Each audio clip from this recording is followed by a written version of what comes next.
बड़ी खबर यह कि यूएस सेंट्रल कमांड ने बड़ा दावा कर दिया है। ईरान का नौसैनिक बेड़ा हमने नष्ट किया है, यूएस की तरफ से दावा किया गया है।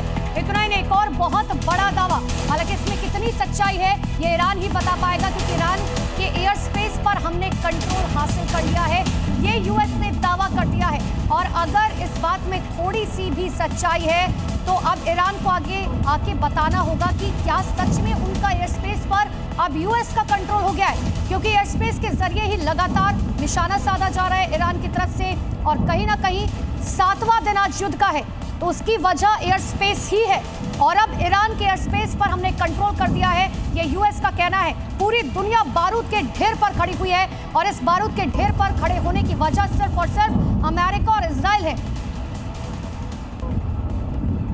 और देखिए, अब हम आपको ग्राफिक्स के जरिए इस युद्ध से जुड़ी कुछ और बड़ी जानकारी देते हैं। ये बारूदी आग हम क्यों कह रहे हैं, कैसे इसमें तबाही हुई है, जरा इसको समझिए ग्राफिक्स के जरिए। यूएस और इजराइल की तरफ से 4000 अटैक किए गए हैं, जिसमें ईरान के 3000 घर तबाह हो चुके हैं। इसके अलावा जानकारी ये मिली है कि 300 मिसाइल लॉन्चर खत्म हो चुके हैं और हमले में 1200 लोगों की मौत हुई है। ये आंकड़ा जो है वो लगातार बढ़ता जा रहा है। दूसरी तरफ बिजली और पानी की जो सप्लाई है वो भी ठप हो चुकी है। जरा इस युद्ध की भयावहता को आप समझिए।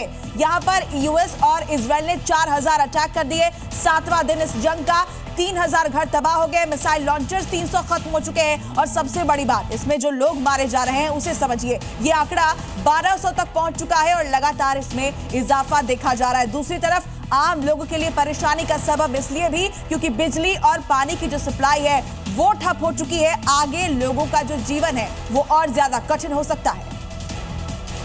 तो देखिए, आपने साफ तौर पर देखा कि आखिर क्या कुछ हमले किए गए हैं, कितना नुकसान ईरान को हुआ है। देवनाथ सर, इस डिबेट में मैं आपको जोड़ना चाह रही हूँ। आपने देखा, देखिए यूएस और इजराइल तो ताबड़तोड़ हमले कर रहा है, ईरान को नुकसान भी बहुत हो रहा है, लेकिन बावजूद इसके कहा जाता है कि युद्ध में अगर किसी को तोड़ना है तो हमलों से पहले उसका हौसला तोड़िए, और लग नहीं रहा है कि ईरान का हौसला टूट रहा है।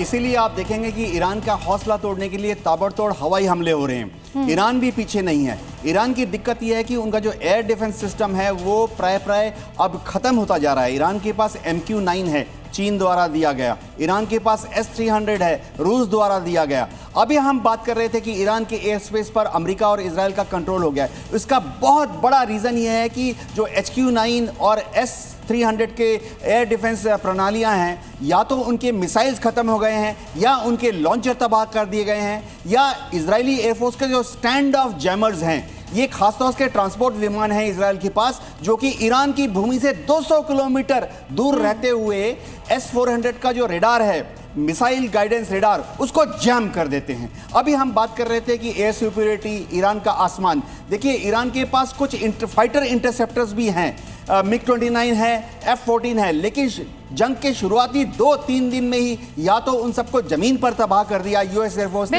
या जब वो टेक ऑफ किए तो उनको हवा में नष्ट कर दिया गया। लेकिन अमेरिका ने तो दावा कर दिया है कि हमने एयर स्पेस में कंट्रोल किया है, लेकिन सबसे बड़ी बात यह है कि अब ईरान को बताना होगा आगे आके कि ये सच है या नहीं, क्योंकि साइकोलॉजिकल वॉर भी खेली जा रही है।